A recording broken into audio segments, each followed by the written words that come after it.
This is Trekland HQ, and we are live. Ooh, Disco's done, Prodigy's backed, Paramount's deal, and that sad scam. Whoa. Today on Trekland Tuesdays Live, number 453.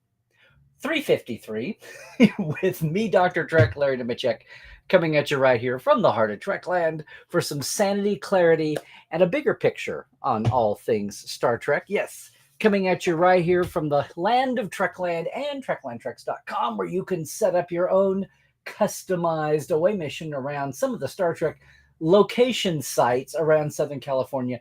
I'll be happy to work it out with you, conceive it, and then lead you on a great day, or two or three. That's all here in Trekland, Portal 47, all the rest. But today we're here with Trekland Tuesdays Live.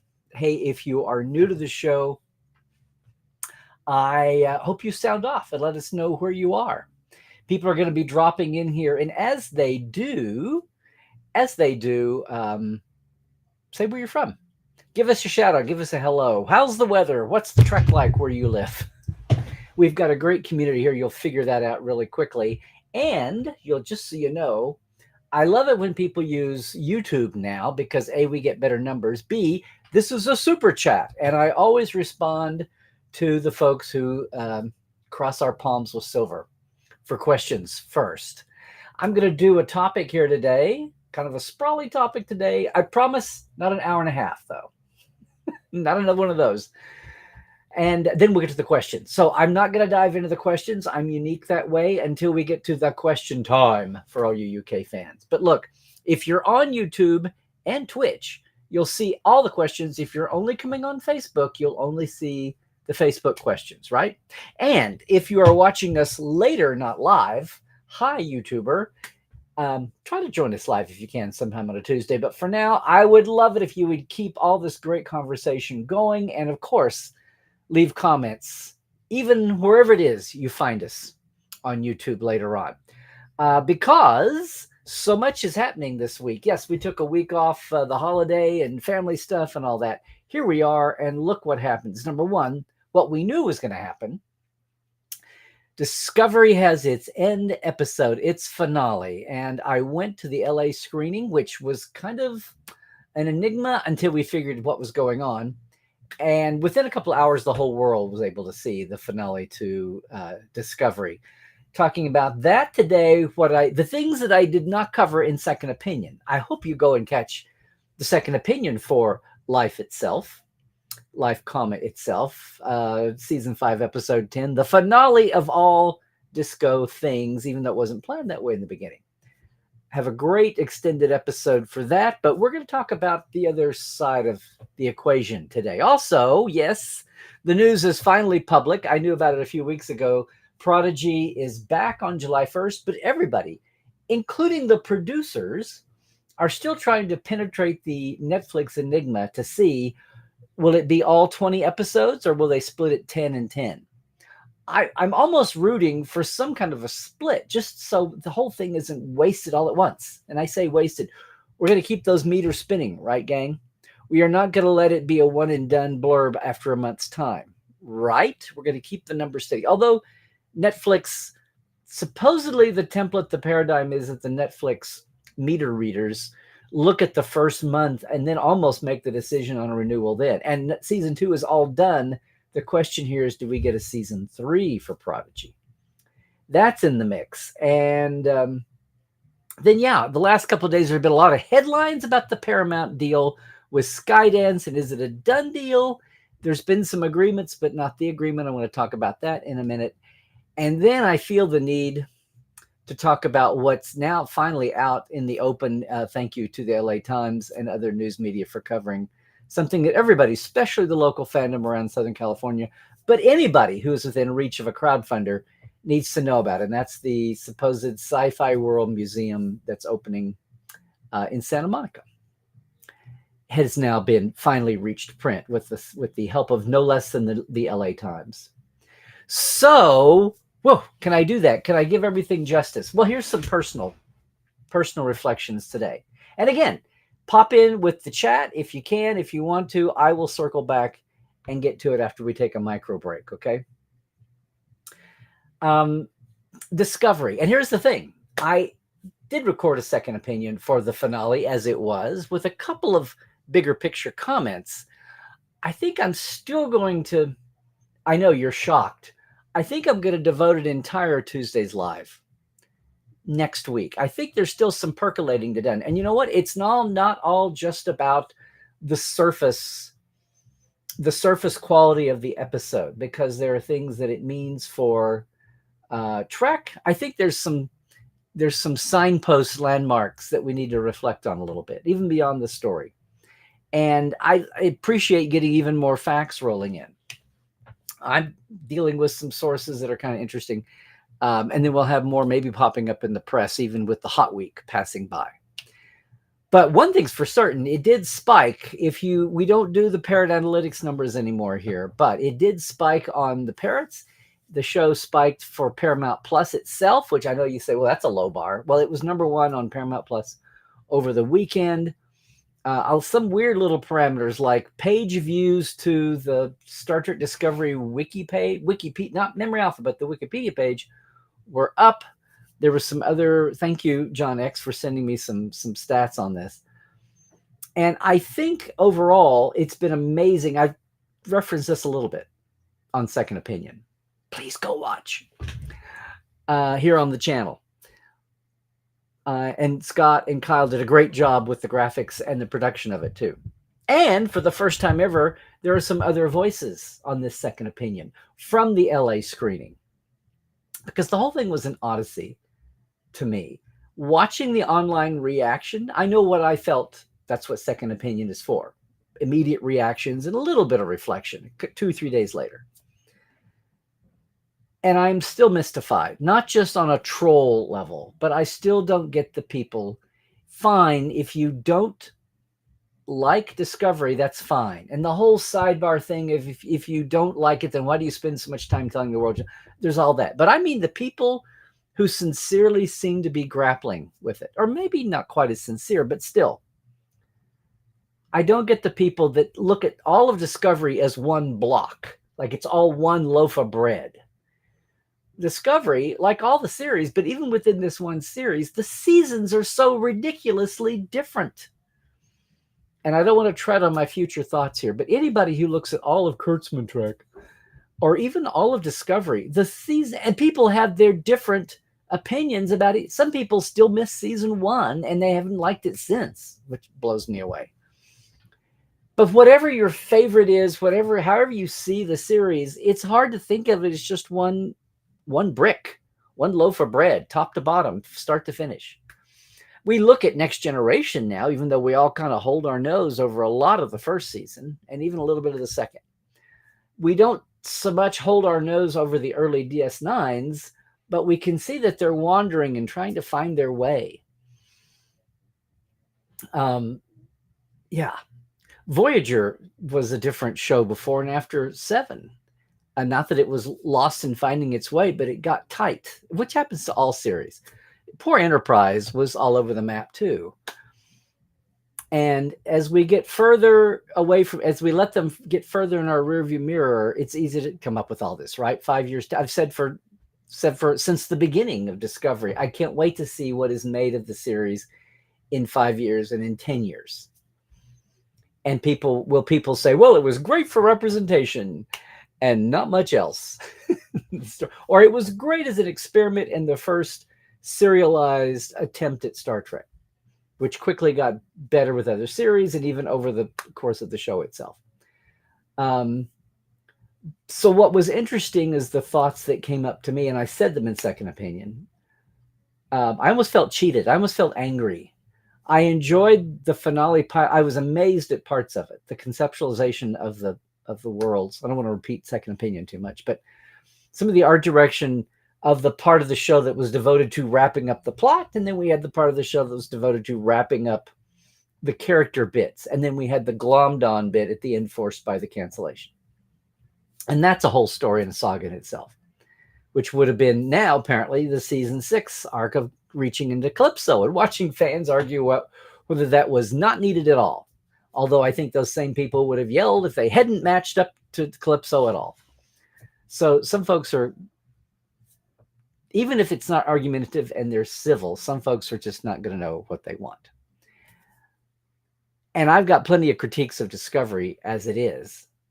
It was people watching, commenting, just don't know how TV works. People think there's a big conspiracy that OO and Detmer weren't in most. They had other work. I'm amazed that they were able to make the B team as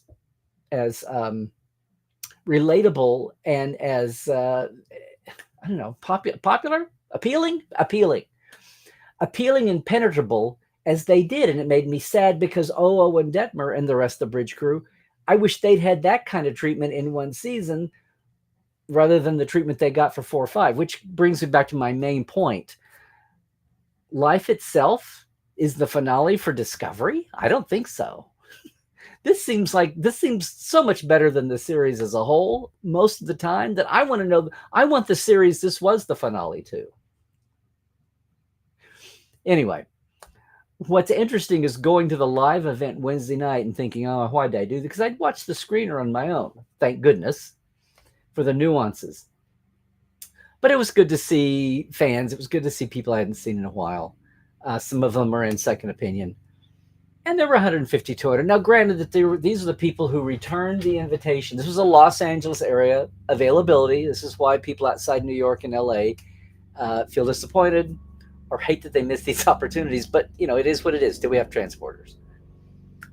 And you would think that on a Wednesday night and at 9:30 at night, having to be there at 8 o'clock to check in, you would think that, yes, that's going to self-select for only the most rah Star Trek and Discovery fans, or at least the even keel ones. But my point is, you're not going to have haters go to all that. Well, you might. It's easy to do online, sitting in your chair in your basement, but to get your butt out to go down and see people face to face and troll them live, that takes some doing.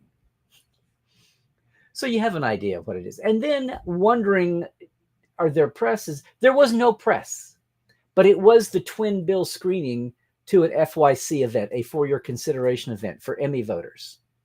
And the very next night was the same type thing for Strange New, except that Strange New Worlds, of course, is still in production and is shooting, just wrapped. So they were free. I mean, the Discovery people were free. There's no shooting happening in Toronto. But it's the other extreme. People have already gone on to other projects. And even so, there were a lot more of the actors and staff there. A lot of the writers who never get introduced in public that we go to see when they're sitting in the audience. I've talked to a lot of them. Starting with the strikes was a great catch up. So it was good to see some people, even have a chat with Jonathan Frakes for a moment. So it was a piggybacked event, this Discovery screening. And the actors did walk the line and see fans who had already come in to get in line, who had been waiting for the hour. But most of all, it was a buoyant evening. So yeah, it was 150, 200 people self-selected. Now, having watched the show, it was fun. Spoiler alert, the big reveal about Kovich, in some ways, was the highlight of the night. When you look at it in terms of not just the series, but for the franchise as a whole, that was kind of the reveal of the night. And I knew enough to see it coming and turned around. I was about a fourth of the way up in the auditorium in the theater.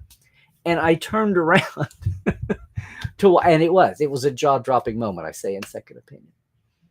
I don't know. It's on one hand, I was surrounded by people who were at least at the most neutral to excited. And I think whether you enjoyed Discovery big time or you said, wow, I feel like the series got better as it went, just out of chaos.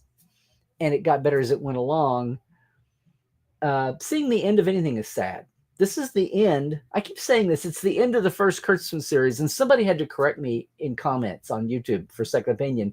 What about Picard? Picard ended. I'm like, oh, that's right. I almost don't even think about Picard being, it's LA. The vibe is there. And especially third season. I don't even think about Picard which is also what's laughable when people want to just, tar and feather and blackline the entire modern output since 2017. Animateds, live actions, the whole thing. That's ridiculous. And I literally forgot to think about Picard in the mix of the modern shows. So yes, Picard's ended. It's had a finale, quite famously, I might add. And yet, this felt like it's the end of the first Kurtzman show, I should say, at least. It's the end of the first Secret Hideout show, Modern Era. For 7 years, 5 seasons over 7 years, which sounds like a weird caveat to make. And the paradigms are different. I've talked about this too much. I'm not going to have anything left to say next week, but I think people said the night that I was trying to get comments, they were still processing, and I get that. I mean, there's the story in your face, but there's also the series. There's also what it means for the whole franchise right now and its place in history and what spins out. There's the easy things to say, well, without Discovery, we wouldn't have had Strange New Worlds. Maybe those exact people, Anson playing Pike, yada, yada. But something would have eventually been the first series on small screen. So anyway, that's the other side of the coin. There was the episode itself and this experience, which was a nice reminder that there is sanity in fandom. It's not online.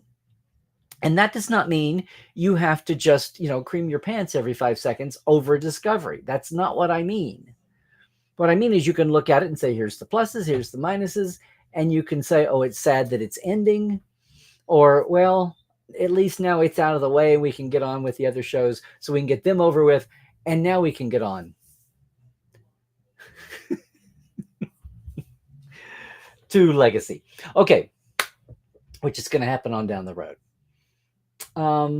So Discovery is done, and people are going to be evaluating its place in history. Meanwhile, here's Prodigy. And as I said, July 1st on Netflix. We're still waiting to see if it's 10 or 20 episodes. I don't know what poor Cadet Alice and I are going to do because we'll have to string this out. The whole idea of having a batch of shows sitting there getting old after a month or two just hurts me.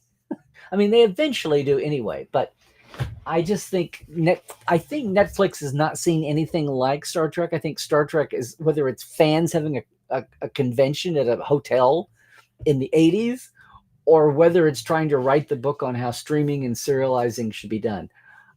Star Trek is famous for not only just making a new paradigm, but breaking open the old models that don't fit anymore. Or, as I say, making the internet with stamps and paper because people need that much communication and speed, and they don't want to put up with the old ways anymore. So let's run out and invent an internet to handle Star Trek fan passion and demand for information. I don't know. What's interesting is some of the conversations I've had real quick and been published now is that the people connected with the show aren't sure what's happening if it's 10 or 20. Yeah, we'll find out soon enough. And then we'll deal with it. All we got to know is make sure to keep the meters spinning. The big thing I wanted to say that grabbed headlines, and I don't usually do this. I don't try to usually cram more than one topic in a Tuesday's Live because it winds up being a lot of nothing or one thing dominates. And this is the one, you may have seen these headlines flying by. Oh, they've reached a deal. The Skydance Group and Paramount have reached a deal, and it's just a matter of time now. Well, that's true to a point. And look, I don't have an MBA, and I know most of you don't. So I appreciate what the trades are writing now and trying to break this down. The weird thing about this is, remember, even after the remerger, the remarriage with Viacom and Paramount and CBS and all of it back under one umbrella, there's still 3 operating divisions. They let the president go a couple of months ago to speed the sale along, which in this case, normally that would look as a instability factor, but this was done to encourage this. There's some other bidding groups out there. This Apollo Fund Group teamed up with Sony is another. Skydance had co-produced some of the recent movies, and if you're going to go, oh, they only forget that. They have a Star Trek affiliation. That's more than there is anywhere else. And everyone's trying to figure out the streaming model and what that means for the Trek shows.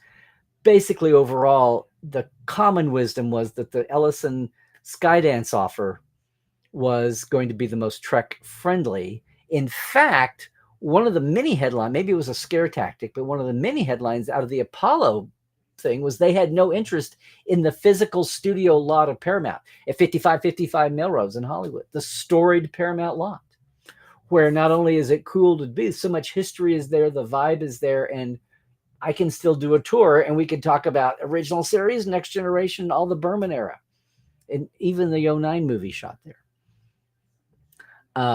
That was just an anathema feeling. It's bad enough that we've lost Lucy's across the street. So apparently the last few days, the special committee tasked to interviewing these, and with the ups and downs, have said they've signed off on the terms with Skydance. And they've altered the terms because here's the weird thing. This isn't just buying Paramount. Paramount Global, 80% of Paramount Global shares are owned by National Amusements, which is Sumner Redstone's old company. And now Sherry, his daughter, has it, even though she's, what is she, 70? 70. The whole thing is she is such a huge stakeholder in all of Paramount with her company. It's almost been a two-step process.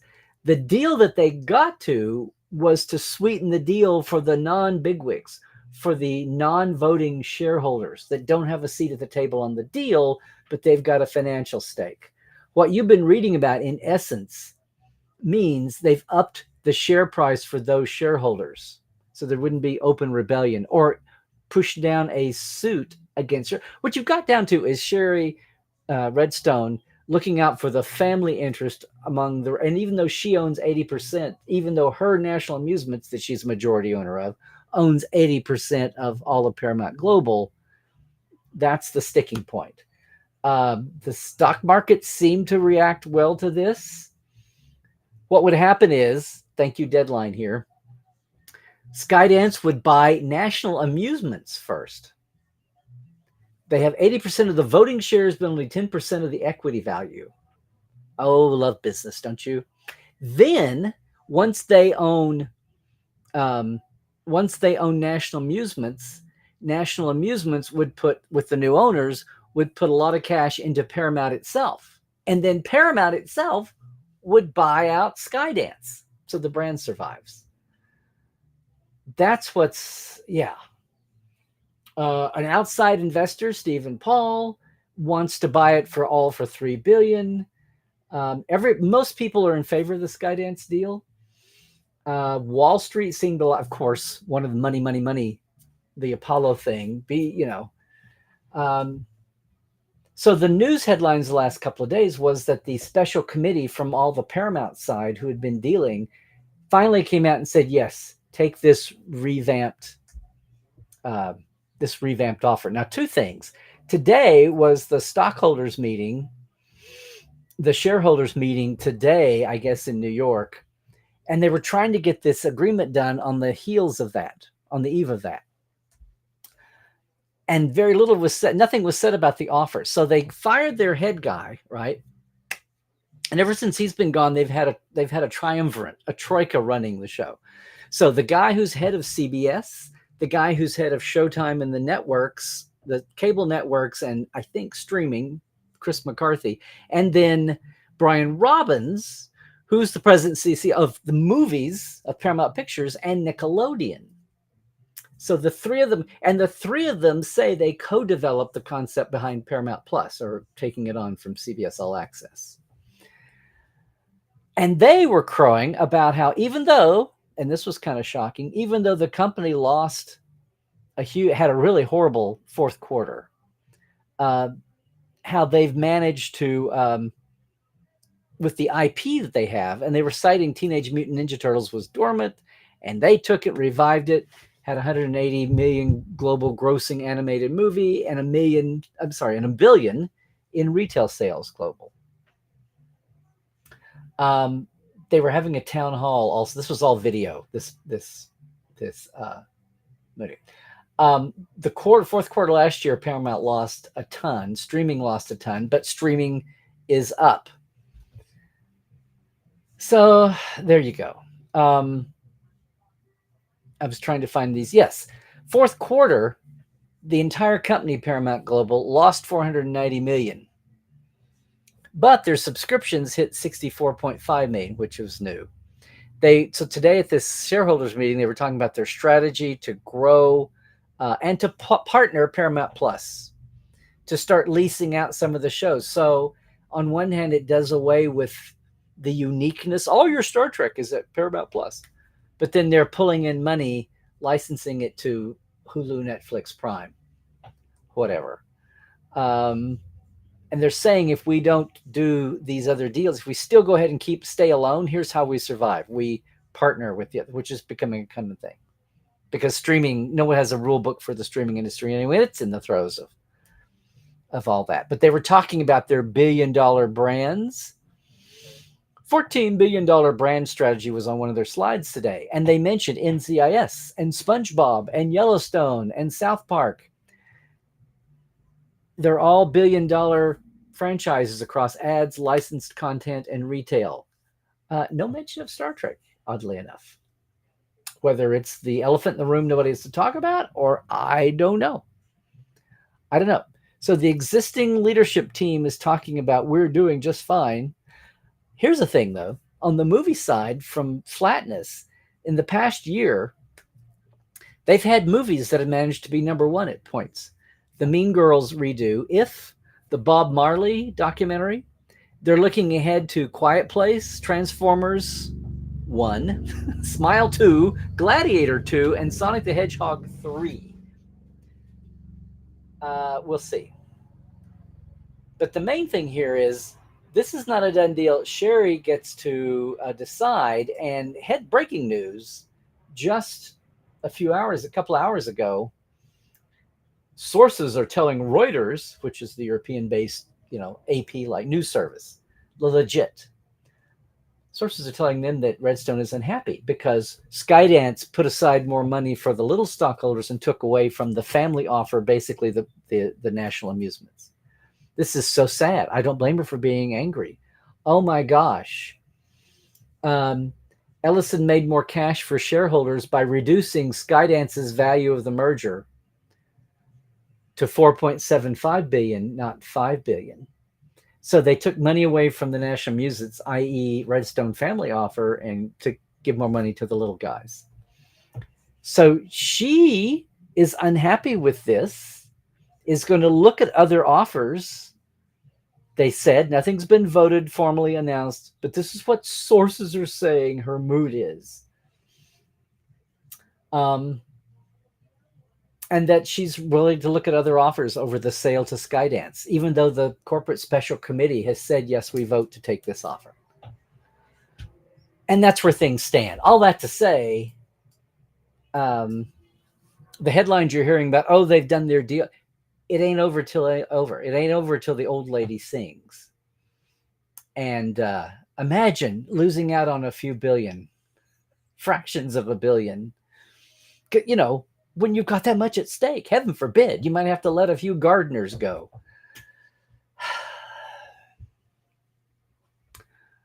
So there's no fast answer. Well, I mean, maybe there will be, but at the moment, it looks like there's no quick answer. It may be a few more days before this settles out, or it may open the floodgates again and go back to look into their offers.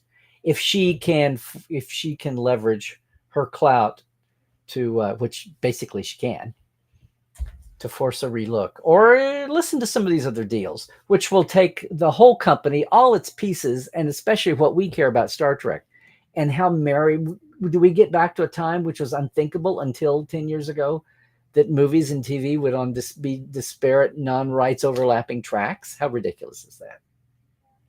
We'll watch that. And finally today, since some folks have asked me, and if you're not paying attention, a longtime Odyssey that I was part of got away from and is now circled back on a couple of ways, one of which was my name being used on a tax filing as a former member of a board of the Hollywood Sci-Fi Museum. Houston Huddleston's project that started with repairing the bridge, which was pieces from the bridge that were pulled from auction that were salvageable. Somewhere between a dream and the reach exceeding the grasp. Over time, this has been kicked down the road. In the era of the big crowdfund projects, including fan films, well, that's over. In the vacuum of the fallow years when there was nothing on screen, TV or movies, well, movie, but still, faded fast. The decade of the teens was an interesting time. People were so hungry for their Star Trek, they were thrilled to get it however they could. And sometimes those projects worked out well, especially when you got to crowdfunding big projects, mainly fan films, but other projects as well. And sometimes it didn't.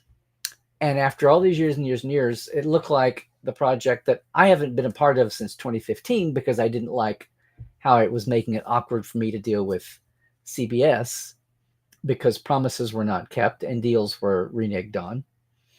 And I said that, and it was okay, fine. To find yourself thrown back into a tax filing for a nonprofit. But more than that, finally securing physical space out in Santa Monica and having the reality of the promises not happen. Totally aside from the guy in the middle of it all's legal issues. And when I'm saying legal issues, I'm not talking about fraud. I'm talking about eventually pled down to misdemeanor pedophilia charges, which he contested, but at the time took the plea deal.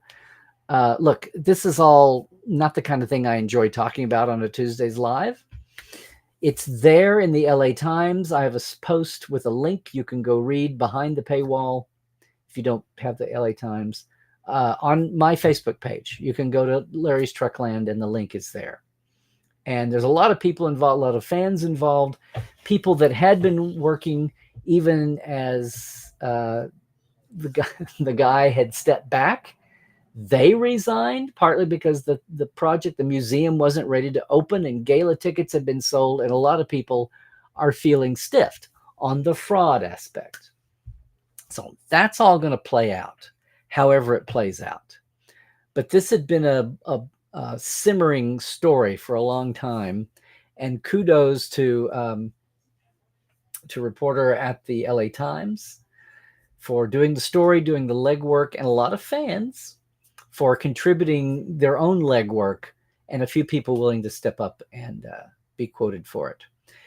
I just want to say that, not to belabor this, but to just have it out in the light of day. And most of all, to see that no one else loses any more money, that there's some transparency, and whatever's going to happen with what's been done is going to happen. It was weird to be dragged back into this by the smallest of threads. But, events from the early teens when people were excited and happy to be a part of some good news events when there was just a desert for things Star Trek officially. And the JJ movies were not very fulfilling. And even if they were here in a flash and gone. Nothing was sticking. And it was a sad time. A lot of people got excited about being a part of projects. Again, some of them paid off. They paid out as far as expectations and making you happy with your Trekishness. And some of them proved to be disappointing, and more than one being too tempting for people, even if they were sincere, just being too tempting to overreach. I wanted to make sure that we had a comment about that. Check it out.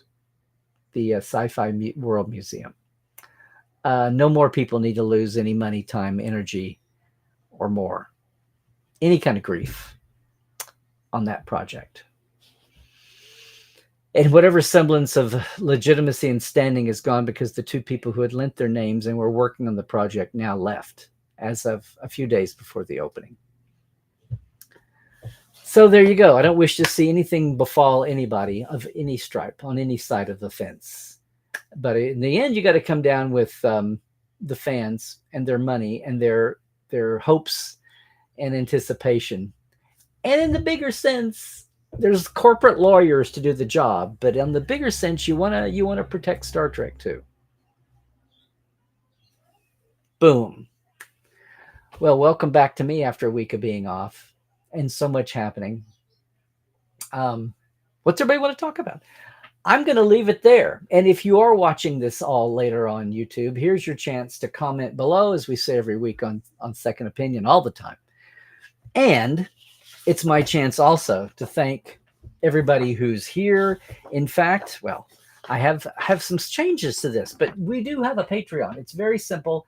I want to thank all of our Patreon folks: Diana Hopkins, Robin Wilson, Lawrence Todd, Joshua Patton, Justin Porteous, Galinda Bruton, Chris Jiggins, Pranakasha Productions, Comedy Forecast, and Andrew Jazimski, and our live wires: Robert McLean, Byron Bailey, J.R. Poole, Helbjörn Gunjansson, Alan Hoenzi, Dave Gregory, Tobias Rex, Donna S. Runyon, Greg Wickstrom, thanks again, Greg, and Casey Shafsky, and Dan Leckie is our newest, who's not on the sign yet, as a TTL clubber at the top. What do? It's a simple Patreon. $5, $10 a month gets you the shout outs. The $10 folks get access to the first few years of Portal 47 backstage guest interviews. Very awesome. There's the link, patreon.com/Trekland Live. Sure appreciate you guys. We're slowly growing here.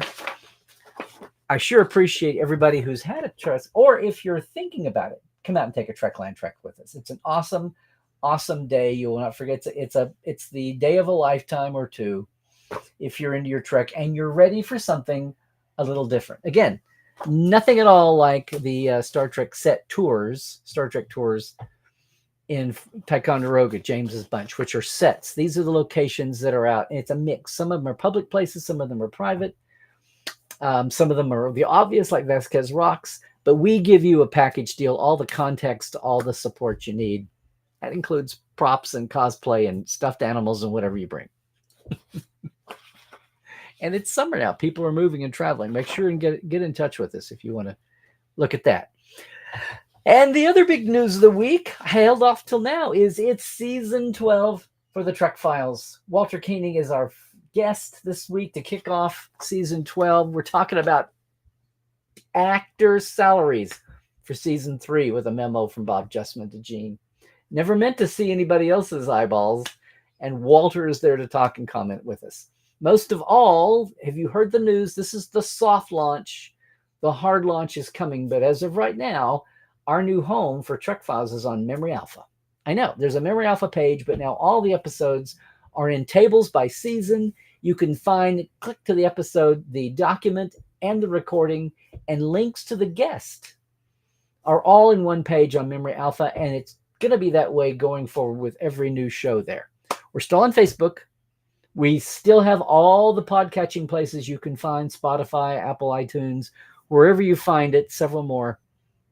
But now everything is in one place at one site, and it becomes a part of the resource of Memory Alpha, and you can click into other things. So today you can go from Walter's name right there over to his main page. Lots more folks and lots more obscure folks and subjects are all tied in that way. And we're really thrilled to be partnered with Fandom Wikias and Memory Alpha that way. All the old seasons are already up and linked that way too, if I didn't mention that. So excited for that. Starting with season 12, we've got some fun stuff coming up there. I've got some fun stuff coming up here too. Now we have Prodigy and then Lower Decks to look forward to. But what is the future of Trek going to be? I don't know. We will see. I don't think it's as pessimistic as folks thought. Just remember that whatever is afflicting Paramount Plus or whatever the streaming home is, if indeed things stay on streaming, whatever the shakedown is, it's happening to all of Hollywood right now. So this is not just, a question mark afflicting Paramount Plus and things Star Trek. So we'll see how this ride takes us. And more often than that, I am glad to have you guys along with me too. So try to catch us live sometime if you can. Otherwise, hang on. I'll be right back after this. Catch us live when you can. Leave a comment below, YouTubers. And just remember, stay safe, stay healthy, do all the things. Stay woke, check your sources. Watch out for the fake stuff. And Trek well. Everybody.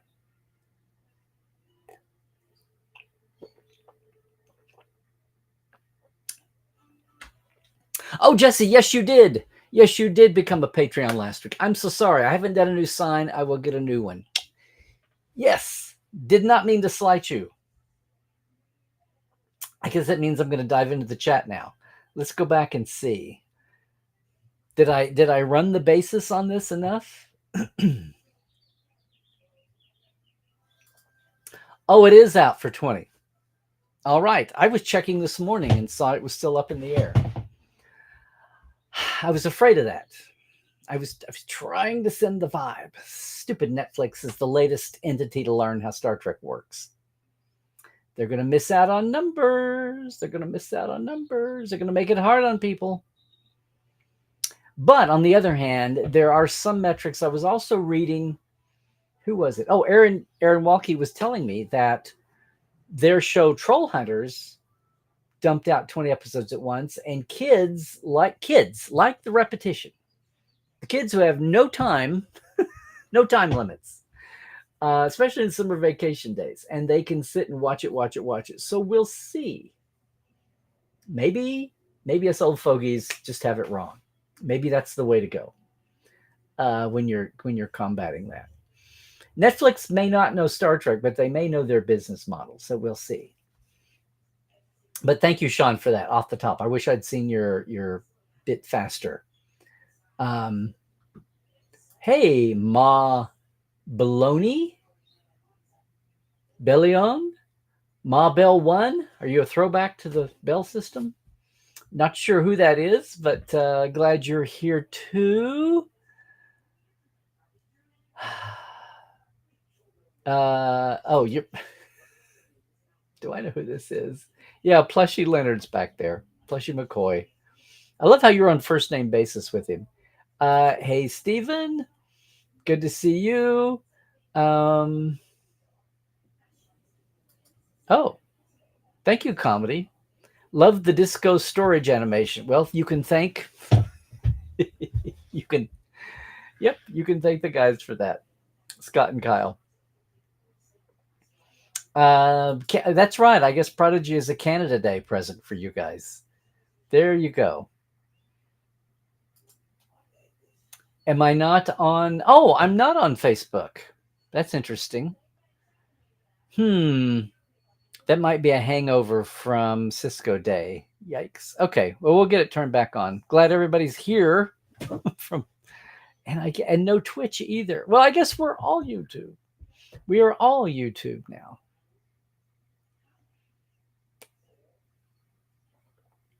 So I may be missing out on the Facebookers, or we may be upping our YouTube scores. Okay. Hey, comedy. To pick your favorite moments from Discovery for your podcast, are you going to share your name there? Got to promote. I'm doing a truncated rewatch of the entire series. Well, it's only 60 episodes, whatever it is. Yeah, I want to see it now in hindsight. It was such a culture shock at the beginning. Just, kind of my stomach was kind of at the beginning. Oh, okay. Yay.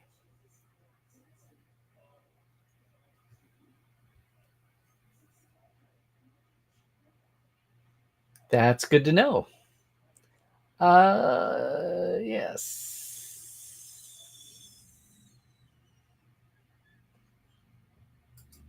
Hi, Carlos. Have you been with us before on a Tuesday? If not, it's great to see you. Discovery has to pass the journey of endearment. That's a good way to put it. History will dictate the longevity and what the show meant to folks. Absolutely. This is what I'm saying. Hey, Sean, you really tried to get excited about Disco, but never could. It was okay. Really disappointed they didn't bring Fred back. They just had that was your one attraction. They had Fred and killed him off. Remember Fred the android? Yeah, I wonder what the story was there. Hey, guys, if you saw Second Opinion, I'm still wondering about Tilly's friend. Was that supposed to be a bigger arc? And he's at the beginning and he's at the end? Why? It seemed like an awful big... Was that some producer's nephew that had... I don't know. I don't know. Yes, and I didn't know about. I mean, I'd seen it fly by in the ether, but I went to look him up after that. Well, there you go. There you go. Yes, Star Wrecked. Just bought a house. Any tips on decorating my office in a sci-fi way? Lots of blinkies. Get some chrome, aluminum tape. Yeah, whatever. Yes, Christoph, YouTube only today, apparently. Oh no, the YouTube is choppy. Okay, we'll see.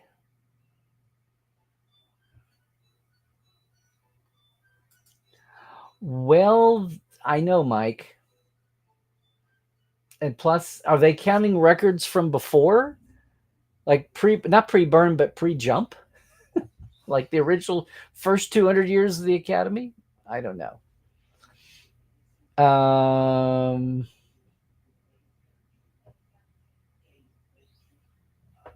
This is cool. And of course, D. Bradley Baker is the voice of Murph, if you want to call that a voice.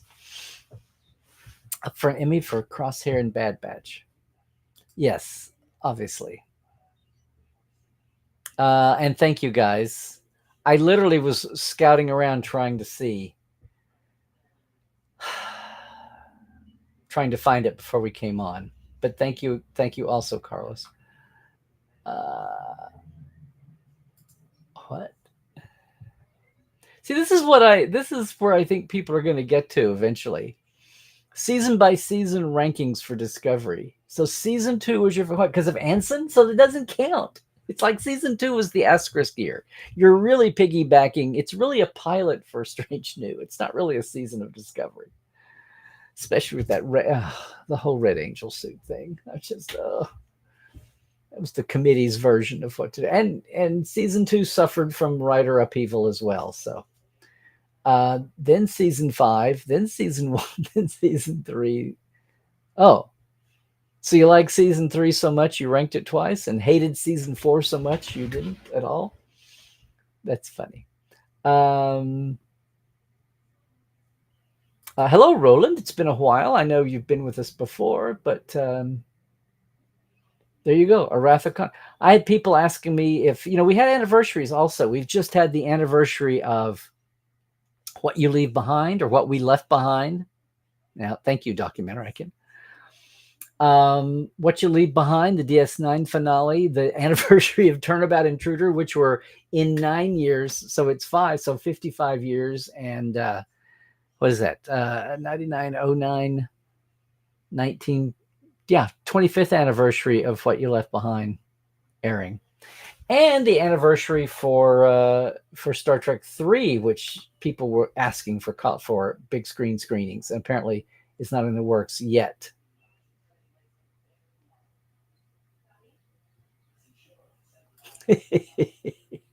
Well, yay, Christoph. Glad for that. Yes, absolutely. Yeah. Of course, Sony has no interest in the lot or Paramount Plus. And that's what's the drag. Sony's got the MGM lot, which has been the Sony lot for, 20 years now? No, I'm not watching Doctor Who. But somewhere between hearing about it, whether I want to or not, and having friends that tell me, and I'm not a Doctor Who hater. It's just I have enough in my brain with Trek right now. But I'm thrilled that the franchise is doing well. Somebody else is tackling television format and doing great with it. And yes, Liz is a rock star. I just got to see her at the space conference for a couple of panels again. Thank you, Stephen. I'm hearing this now. I swear to God, guys, I spent part of my pre-show time trying to find out the latest on this. It may have just come out this morning, since a producer told me they didn't know yesterday.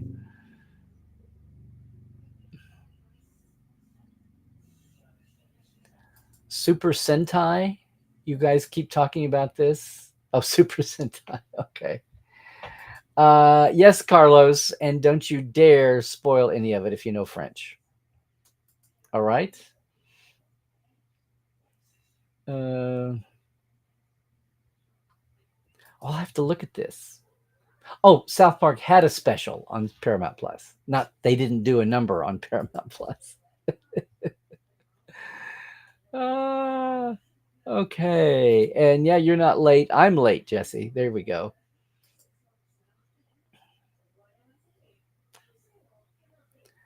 Yeah. See, this is my God. You get to this level and it's all about family egos. Really, it's worse than Succession or name it. The Bush family, the Trump family. It's worse than all these. Oh boy, the Kennedys. But the old generation Kennedys. Yeah.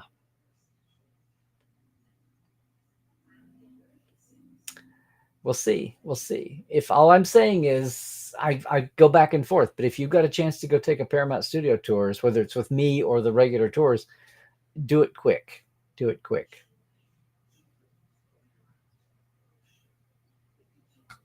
JR. Bob Backish was so highly paid. You hope they're saving money. Yeah, but in the big picture, how fast does even that chunk of money, evaporate? Yes. Olivia's been out there with her socials. Yeah.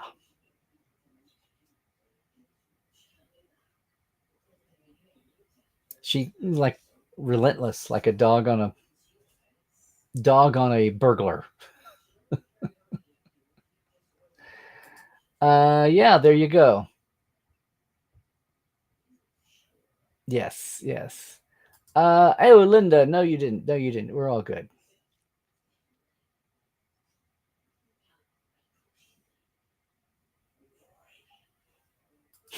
Christoph. Yes. Being a TTL Patreon does not allow one to misuse the Priority One channel for spoilers. Absolutely. I mentioned that now. Yes, you did. And my apologies for slip. I see I didn't I ran out of time to get a new sign done. And I was trying to do it off the top of my head. I had renewal too. Okay, okay. Oh, absolutely. You can Purple Heart Walter all you want to. Was that a Tellarite heart? Tellarite's a purple blood. Apparently now we know. Uh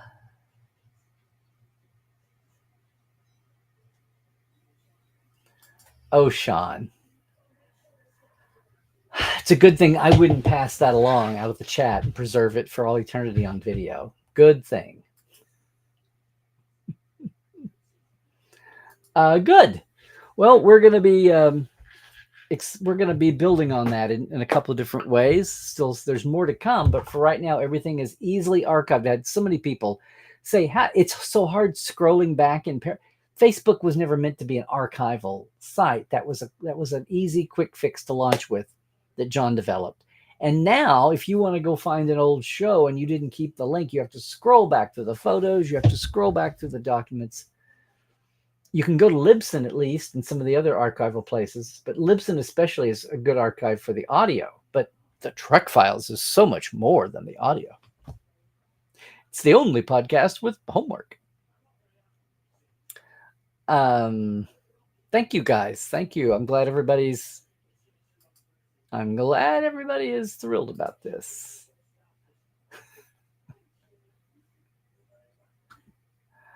I thought that was you, Sherry, but I wasn't going to say since you were calling out Plushy McCoy. Oh, there you go. You binged watched Troll Hunters. You were part of that. Absolutely yay for Scott and Kyle.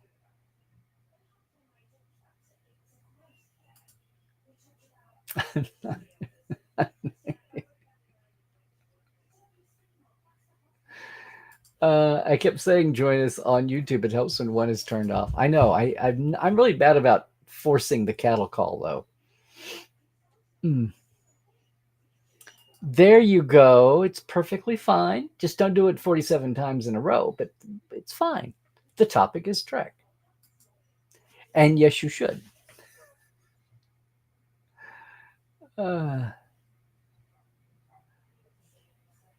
Oh, you're watching them in order and you're going to watch Disco when you get to it. Okay. Interesting. Interesting.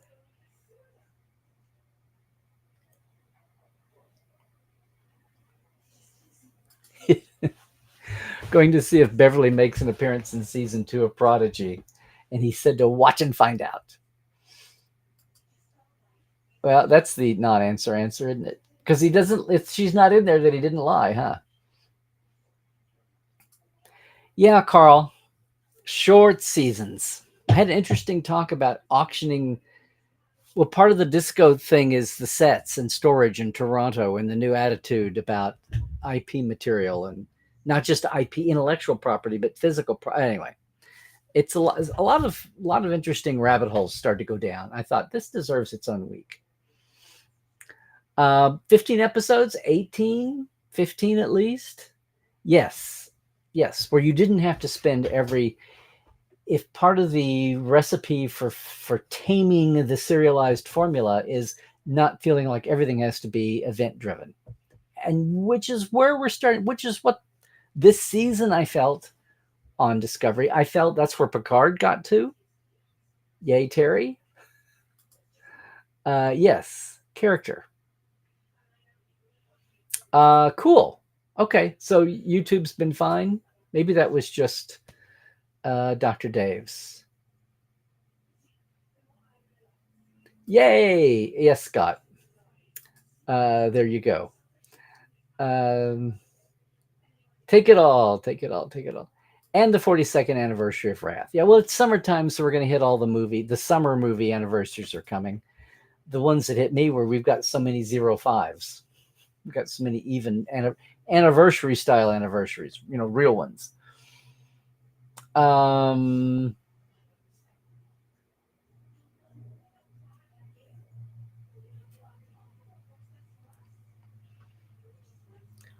really? You're going to do a live stream about Far Beyond the Stars from DS9 through the eyes of Beverly Crusher? Okay, interesting. That's interesting. So there you go, everybody. You're just an old soul, Donnie. You like the pre-17 Doctor Who? Well, that's Tennyson, and I mean, you know what I'm saying. That's the first generation of the second generation. Okay. Hey, Roland. Yes, Trek Files has been on Spotify for almost since the beginning, if not the beginning. But I'm glad you know. And now you can use Trek File. You can use Memory Alpha's pages to have everything in order and to have the documents there of the week and the audio if you don't go over there.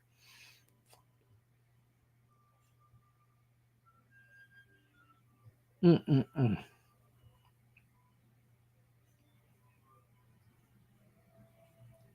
See, this is what I wondered, Mike, but they didn't do anything with him. They had the awkward moment in the premiere, and then they had him on camera again at the end. So maybe there's something going on there. I don't know. His name's Lieutenant Jax, Jax, not Dax, but Jax.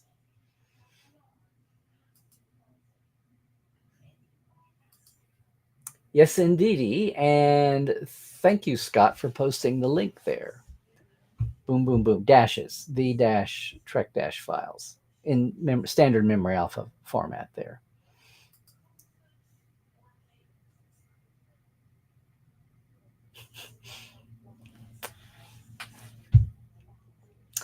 Ah.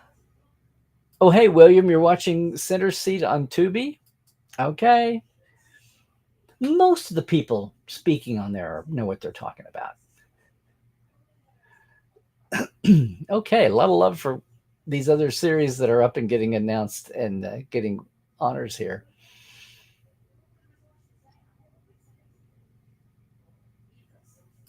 This is true. I hadn't thought of this, JR. We may wind up with more Pike as captain than Burnham. He's got the 1 season on Disco and 4 with Strange New. Yeah, and no one's complaining. That's kind of amazing. Let's see. Tag, tag, tag, tag, tag. I'm glad everybody's having a good time having little mini reunions. Um.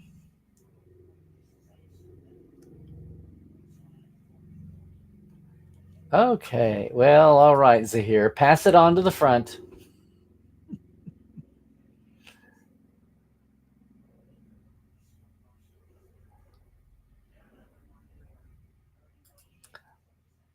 This is true. Well, Phlox did it way back when. It's just apparently the recipe didn't survive. I guess he didn't get a Borg cookbook contract. Okay, are we getting down to the end of the chat here? Are we getting to the end of the chat? You you have to pause it because you want to comment. It's one way. Yes. Yeah, it looks like we're at the end of the chat. Aw, that's sweet of you to say, Glinda. All right. I do believe we're at the end of the chat, guys. Was that enough of a catch up? I don't know that I had anything interestingly new. Maybe there was a little bit of a PSA there with the stultifyingly boring Paramount business stuff, but it does trickle down to affect us in our Trek. Well, it just maybe a way we have to see what the deal and who wins before we see how that's going to affect future Trek, the spread. Do we ever get something live and eventy again, like a Star Trek The Experience? Will that end of? I mean, ABC, Disney, they've closed down the hotel, the Star Wars hotel. I mean, there have been some experiments as far as the non two-dimensional aspects of a franchise. The live experiences did not go down. Lucas's hotel there did not do well. So we'll see. We'll see. But as we leave again today, once again, a shout out for everybody here and Dan and Jesse. Okay. There we go. And there we go. Thanks again for all of them. Once again, if you want to jump in, it's a fresh month. So you've got time. There we go. Boom. It's Trekland Trek season. It's summertime's coming up. If you're coming to LA, let me know. We'll work something out. And yes, big number 12, 12th season premiere for the Trek Files. Our new home on Memory Alpha. I mean, we still have our Facebook page. Please go and join that. And of course, all the podcast places are still there. But it's a unique new home ongoingly every week now, starting this week. And starting next week, we'll be promoting all the shows going to the Trek Files page and hopefully having like a current episode button right there at the top. That's going to do it for me, gang. It's good to see everybody again. Don't forget all my socials, Larry Nemechek on X, Twitter. Please, while you're here on YouTube, go subscribe if you haven't already. That would be awesome. It's the Trekland Place on Facebook, on Instagram as well. Portal47.net. Would love to see some of y'all. I think you're ready. I think you're ready to handle the portals level and depth. We have some portales here. I think they'll agree with me. It is so good to see everybody. It's so good to be reaching into the summer. It felt like this was going to be a slower Trek year, but apparently not. We'll keep our eye on what's going on with Paramount, Skydance, Apollo, Sony, all the other Greek gods. And we'll count down the days until the Prodigy. Just remember, we're going to have to spin those meters. We may have to have an episode and catch up with what's the best ways to impact the powers that be about Prodigy over at Netflix, if that's even a knowable thing. Other than that, guys, it's so good to see everybody. Take it easy, would you please? Stay healthy, do all the things. Stay woke, check your sources, and Trek well.